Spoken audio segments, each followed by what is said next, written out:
Atenção, atenção, atenção, porque a Globo News diz que a Lei Magnitsky vai ser aplicada ainda hoje contra o ministro Alexandre de Moraes. Falei com uma pessoa que, tem acesso direto ao Trump, e ele diz assim: Eduardo, meu Deus do céu, eu não quero nem imaginar o que o Trump vai fazer caso eles prendam o seu pai.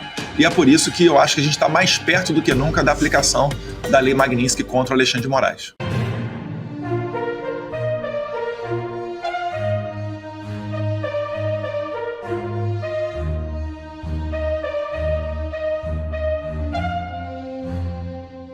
Moraes é alvo de denúncia na OEA por violações de direitos humanos. É isso mesmo. A Comissão Interamericana de Direitos Humanos, vinculada à Organização dos Estados Americanos, a OEA, recebeu uma petição que acusa o ministro Alexandre de Moraes de violações sistemáticas de direitos humanos no Brasil. O autor do documento pediu à entidade para ter o nome preservado e menciona supostas ilegalidades praticadas por autoridades brasileiras, especialmente após as depredações à sede dos Três Poderes no dia 8 de janeiro. O texto aponta o ministro Alexandre de Moraes como responsável por prisões preventivas em massa, sem fundamentação individualizada ou tempo razoável de detenção, e por decisões judiciais tomadas sem contraditório nem ampla defesa.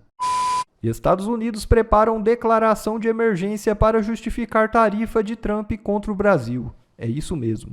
O governo do presidente Donald Trump está preparando uma nova declaração de emergência para embasar a imposição de tarifas ao Brasil, segundo fontes familiarizadas com o assunto. A medida, que ainda não foi finalizada, seria necessária para aplicar a tarifa de 50% prometida por Trump a um país cuja situação difere significativamente de outras nações que já enfrentaram tarifas recíprocas. Enquanto outros alvos mantêm superávites comerciais com os Estados Unidos, o Brasil atualmente registra um déficit. Atenção, atenção, atenção, porque a Globo News diz que a Lei Magnitsky vai ser aplicada ainda hoje contra o ministro Alexandre de Moraes.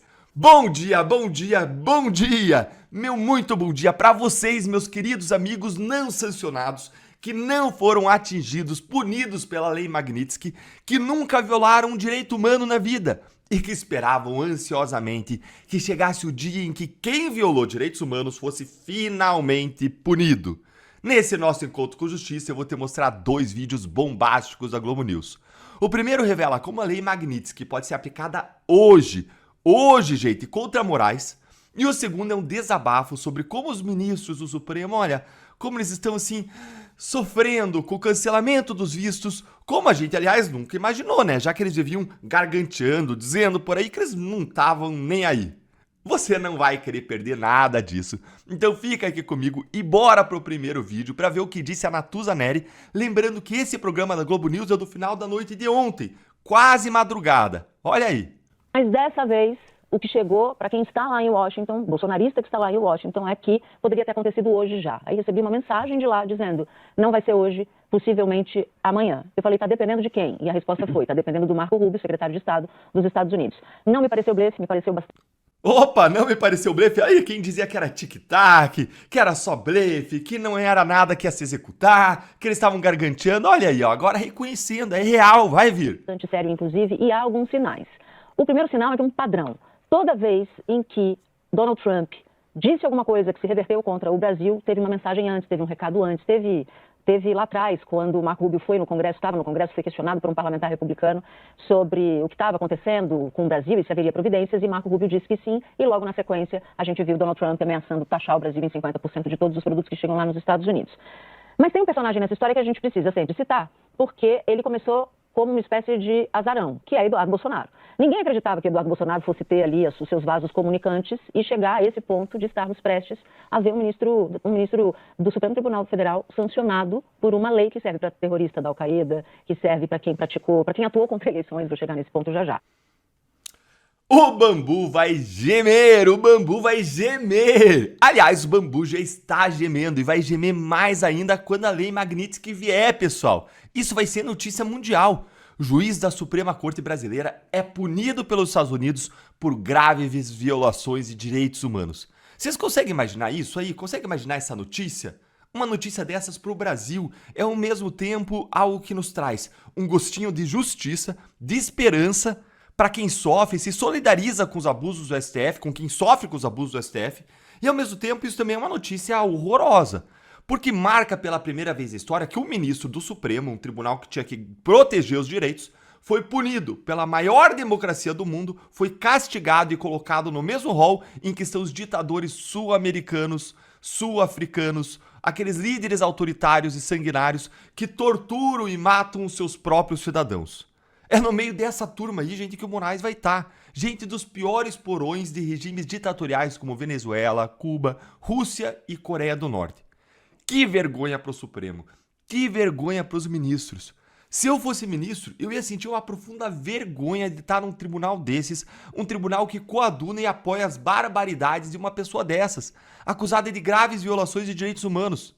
Se você, como eu, tá feliz com a possibilidade de aplicação da Magnitsky hoje sobre o Alexandre de Moraes, então senta o dedo aí no like com força para mais gente se unir à nossa alegria, porque apesar disso ser uma vergonha para o Supremo, isso é um avanço para a busca da justiça e na luta pelas nossas liberdades, pelo respeito pelo Supremo aos nossos direitos.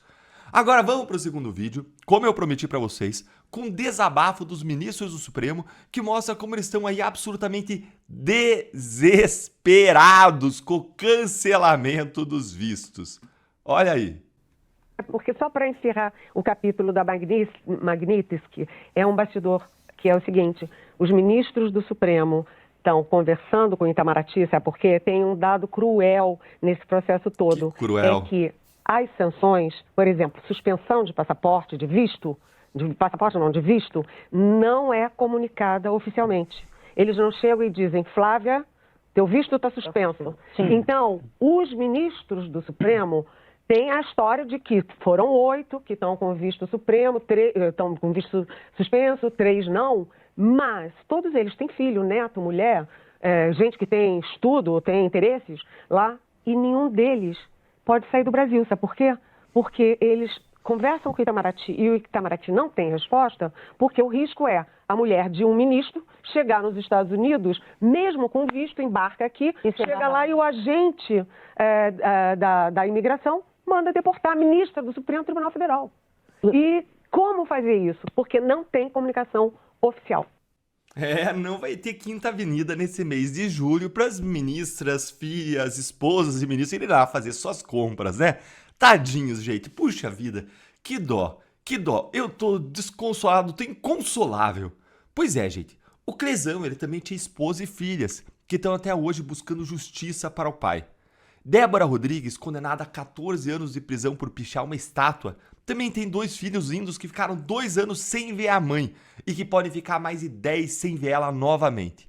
O Felipe Martins, ele tem uma filha pequena, linda, que ele não vê há 2 anos. Esses são os verdadeiros dados cruéis. Isso sim é crueldade.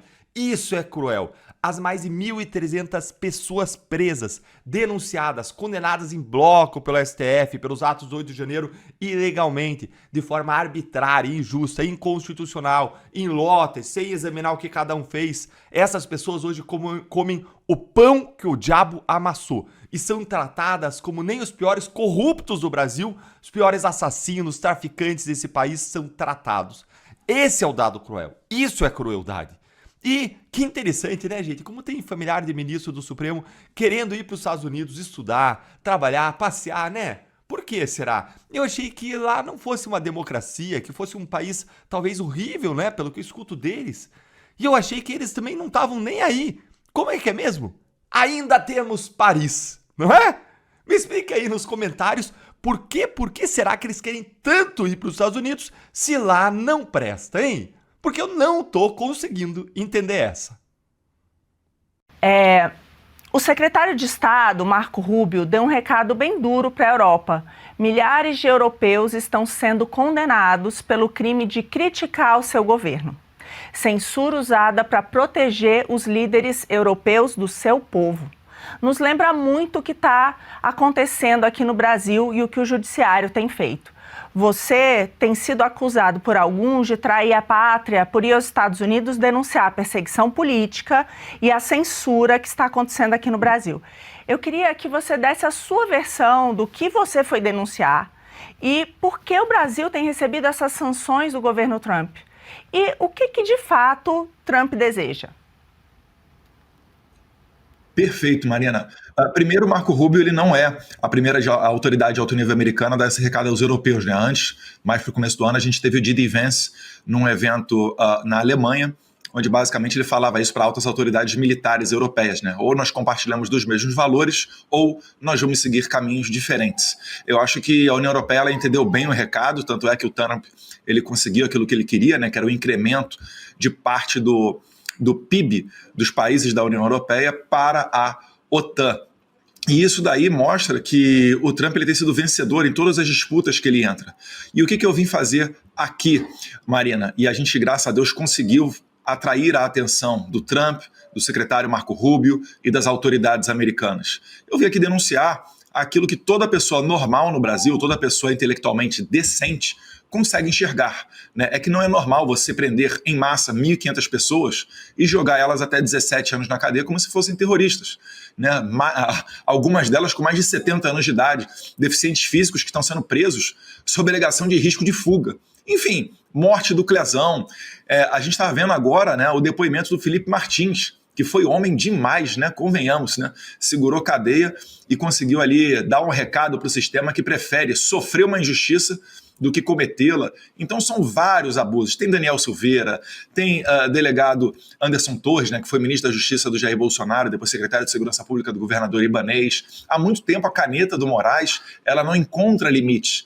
A gente poderia resgatar até a nomeação do Ramagem, em que pese isso daí não se tratar especificamente de direitos humanos, mas vocês sabem que existe está repleto, né, de possibilidades. Tanto que os relatórios e materiais documentados que nós enviamos para as autoridades americanas não é algo simples. Foram algumas dezenas de relatórios, com várias matérias da imprensa, com vários fatos documentados, com testemunhas, né, com, enfim, não é que a gente está lutando para ter uma possibilidade de poder mostrar algo que deu errado. Existe um plantel de coisas que estão sendo feitas erradas no Brasil. Então, nesse contexto todo, essas são as violações que a gente coloca aqui fora. E elas, né, elas só se mostram cada vez mais concretas quando o próprio Alexandre de Moraes vai acelerando. Então, por exemplo, no mesmo dia em que o Alexandre de Moraes colocou uma tornozeleira no Jair Bolsonaro e proibiu ele de falar comigo, né, o pai de falar com o filho, à noite saiu a decisão dos vistos. Agora, eles pensaram novamente em prender o Jair Bolsonaro. 2 dias atrás eu estava em Washington, D.C., falei com uma pessoa que, tem acesso direto ao Trump, e ele disse assim: Eduardo, meu Deus do céu, eu não quero nem imaginar o que o Trump vai fazer caso eles prendam o seu pai. Mesmo sabendo que o que a gente está fazendo aqui é muito além de Jair Bolsonaro. Se você ler a carta do Trump, ele fala de Bolsonaro, apoiadores, etc. Mas enfim, Marina, para não me alongar tanto e devolver a palavra a você. Tem sido muito aceito aqui. Toda a atitude do Alexandre de Moraes causa impacto, congelamento das contas bancárias da minha esposa, etc. E é por isso que eu acho que a gente está mais perto do que nunca da aplicação da Lei Magnitsky contra o Alexandre de Moraes. Deputado, aqui é Paula Camacho, muito obrigada pela sua entrevista e parabéns pelo trabalho.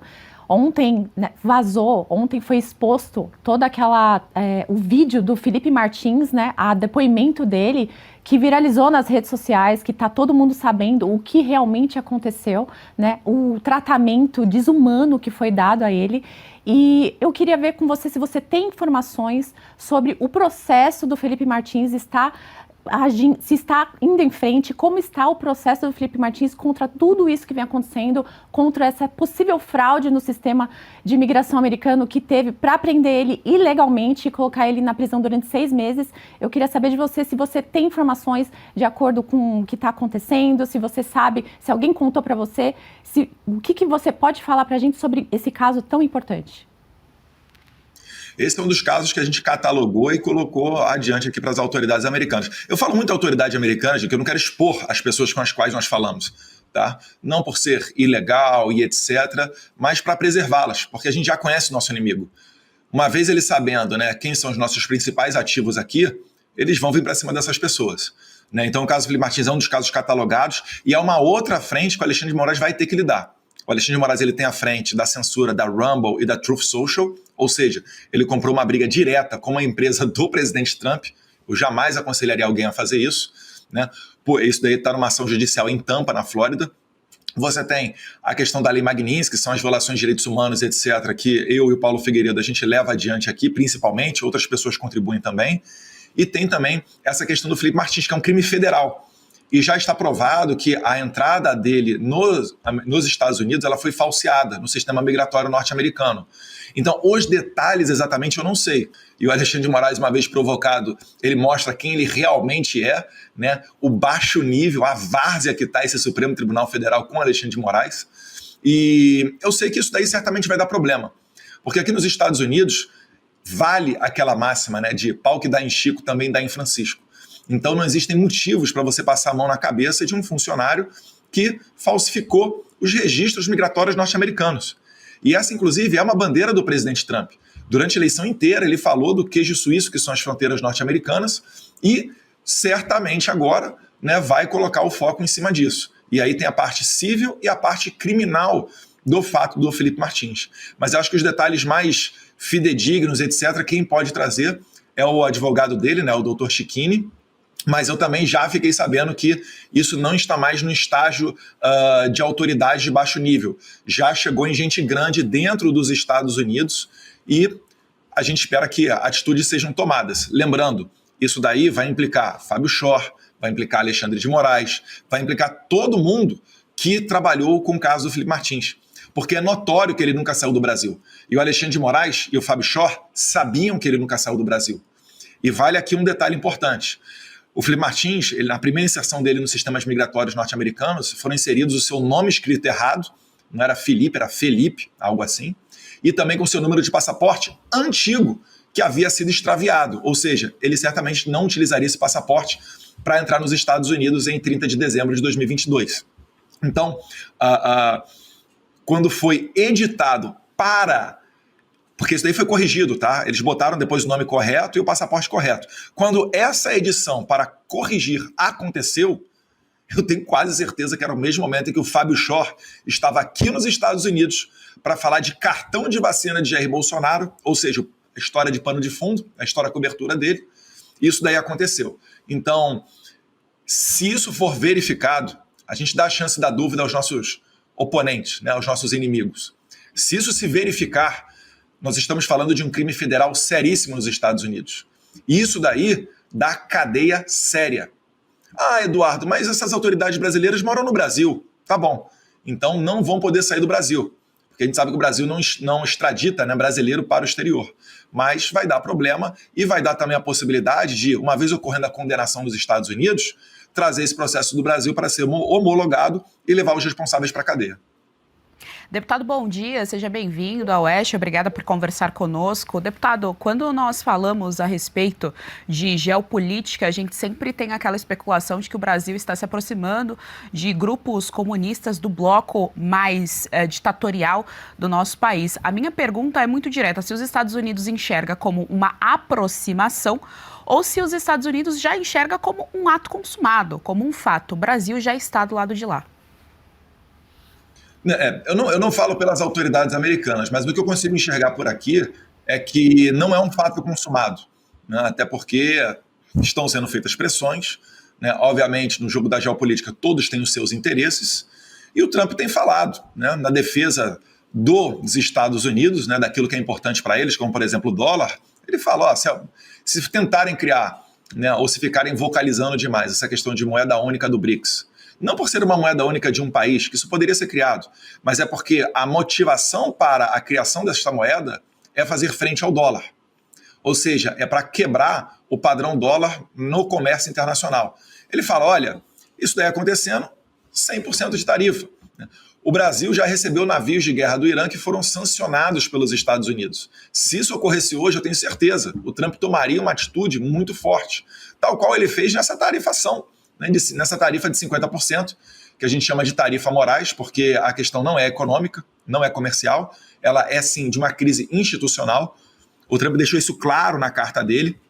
Ele vem trazendo ali no primeiro parágrafo, ele abre com Jair Bolsonaro, os seus familiares, os seus apoiadores. Depois ele fala de questão de eleições limpas. Na sequência, ele comenta ainda a nova decisão do STF das Big Techs. Acho que vocês vão lembrar, né, a porta-voz extraoficial do STF, dizendo que ocorreu uma reunião o ministro Cássio Nunes alertou para essa possibilidade de sanção, e o Alexandre de Moraes e o Gilmar Mendes foram enfáticos em dizer, não, isso aí é coisa do Brasil, vamos decidir aqui nós. É coisa do Brasil que impacta principalmente empresas norte-americanas. O Trump, ele é um businessman, ele é um empresário norte-americano. É uma das coisas que ele vai mais tratar com atenção é justamente esse tipo de situação. E ele não vai querer ser desmoralizado no Brasil e permitir que outros países desmoralizem os Estados Unidos também. Então, quando ele fala da questão das Big Techs, ele está falando de censura, obviamente, né, respaldado na primeira emenda norte-americana, mas ele também está advogando em favor do interesse das empresas americanas. É os caras que sentam no café com ele, são as pessoas que são grandes doadores de campanha dele. Então, é inimaginável que o Alexandre de Moraes e o Gilmar Mendes possam querer bater de frente com um inimigo tão poderoso. Isso não é submissão, não, gente. É porque bater de frente com esse tipo de pessoa, isso vai trazer prejuízos para todos os brasileiros. Vocês acham que eu gostaria que fosse implementada uma tarifa de 50% contra o Brasil? Eu estava advogando a favor de uma sanção em cima do Alexandre de Moraes. Mas o Trump, ele tem um arsenal na mesa dele. E podem ter certeza, ele não utilizou desse arsenal todo. E caso venham, talvez até hoje, quem sabe, né, Deus queira, a Lei Magnitsky no Alexandre de Moraes, isso só vai ser mais um capítulo dessa novela. Não será o último. E aí a gente vai ver se os outros ministros estão tão dispostos contra Alexandre de Moraes a levar adiante a prisão de senhorinhas, a perseguição política e eleições nebulosas e censura nas redes sociais. Bom, pessoal, esse foi mais um vídeo. Eu espero que vocês tenham gostado. Se vocês gostaram, deixa o like aqui para fortalecer nosso canal. Logo eu volto trazendo mais informações da política para vocês. Um forte abraço, fiquem todos com Deus e até a próxima.